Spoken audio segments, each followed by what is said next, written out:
Assalamualaikum warahmatullahi wabarakatuh. Nama saya Danish. Hello, saya Ashraf. Hai, nama saya Hafiz. Hai, saya Haris.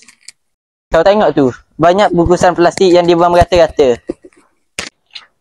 Betul tu. Dah lah bungkusan plastik susah terdegradasi. Aku ada idea yang benar. Kau nak dengar tak? Boleh juga tu. Penyataan masalah, penggunaan pembungkus sintetik menyumbang kepada pencemaran alam sekitar kerana sifatnya yang sukar terurai dan sukar terbiodegradasi. Bahan ini dijangka hanya mampu mereput dalam jangka masa yang lama, mengambil masa 20 hingga 1000 tahun.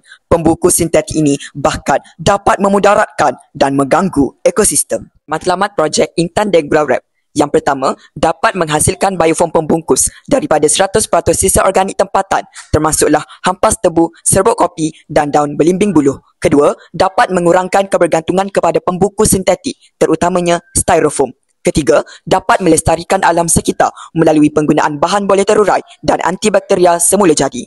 Keempat, dapat meningkatkan kesedaran komuniti terhadap kepentingan ekonomi sisa dan inovasi hijau. Penyelesaian masalah. Projek yang kami hasilkan merupakan projek alternatif mampan kepada styrofoam dan bioplastik industri yang dikenali sebagai Intan DegraWrap.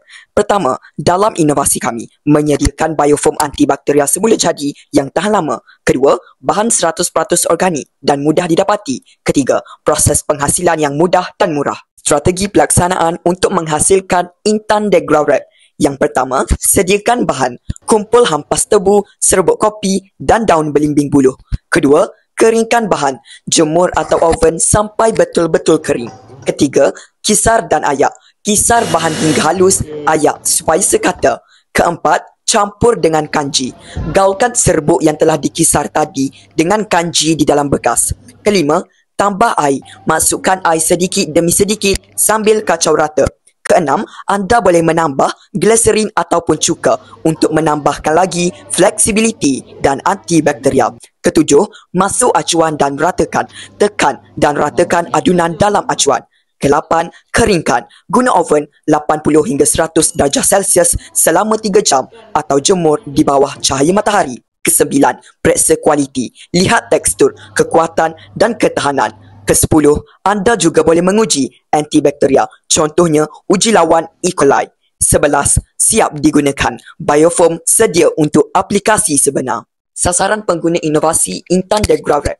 Yang pertama, di bawah sektor perniagaan. Peniaga boleh menggunakan pembungkus biofoam ini untuk membungkus produk jualan seperti makanan, barangan runcit dan produk penghantaran. Kedua, pengguna individu. Individu boleh menggunakan biofoam ini untuk membungkus makanan harian, barangan dapur atau semasa membeli belah di pasar. Ketiga, sektor pertanian. Petani boleh menggunakan biofoam ini untuk membungkus hasil tanaman seperti sayur, buah dan benih dengan lebih selamat. Keempat, di bawah sektor pendidikan, pihak sekolah atau universiti boleh menggunakan biofoam ini dalam aktiviti kitar semula, projek inovasi hijau dan pembelajaran alam sekitar. Kelima, sektor perindustrian. Industri boleh menggunakan biofoam ini sebagai bahan pembungkus bagi melindungi komponen, alat ganti atau produk semasa penghantaran. Intan DegraWrap membawa impak yang besar, termasuklah mengurangkan pencemaran plastik.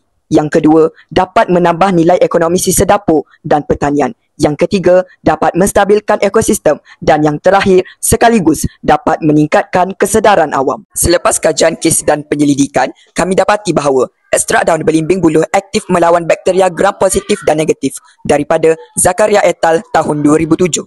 Kedua, hampas tebu dan serbuk kopi pernah digunakan untuk bioplastik, tetapi gabungan ketiga-tiga bahan ini di dalam bentuk biofoam pembungkus antibakteria belum dilaporkan dalam literatur utama. Ketiga, kajian ini menawarkan gabungan unik dan asli yang praktikal, mesra pengguna dan boleh dikomersialkan secara mikro. Kami percaya Intan DegraWrap merupakan satu inisiatif inovatif ciptaan yang menggabungkan sisa organik dengan teknologi mudah untuk menghasilkan pembungkus mesra alam dan antibakteria. Inovatif ini bukan sahaja dapat mengurangkan sisa tetapi juga menggantikan pembungkus sintetik secara mampan. Projek ini membuktikan bahawa inovasi tidak memerlukan kos tinggi tetapi memerlukan kesedaran, kreativiti dan kesungguhan demi menyelamatkan alam hijau.